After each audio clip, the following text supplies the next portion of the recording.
Hello and welcome. We are rival octopuses in the ocean. Have you ever wanted to play Sushi Go with bluffing? Well, that's this game. On your turn, you play one of your 9 cards, one for each brain, near a pile, indicating that that's the pile you intend on going for. In this case, I played an octopus, so at the end of the round when we resolve, I get a fish. Each fish is worth 1 point, although if I get 3 fish, it's a school, I get an extra bonus. I can play another octopus to the file, also face down, indicating I want 2 of these cards, but again, only I know I've played these because they're face down. Another player may play a card on his turn face down on my pile.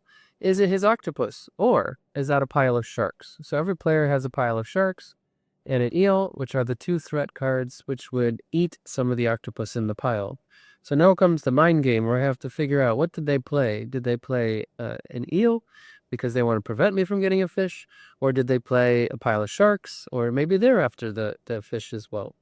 In order to safety the pile, in case I'm scared of danger, I can play an ink into the pile, which protects all players from that danger. So it's a double-edged sword because not only does it protect me, but it protects the other players as well.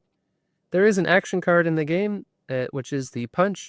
The punch is how I punch one of the existing cards out of a pile and move it to another pile. A great way to mess with someone's plans. Maybe that was a shark, and now he's going to eat his own card. Maybe that was his own hide. Maybe that was his ink. We don't know. We'll reveal at the end of the round. And finally, the hide is like a lesser ink.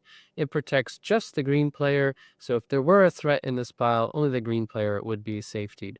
Also, it can be used as a face-up play, which allows me to peek at one of the cards as a so-called hide-and-peek card. We do 3 rounds, 1 for each heart. If the pile reaches a certain number of cards, we lock it. No further cards can be played. That forces players to have to interact with each other.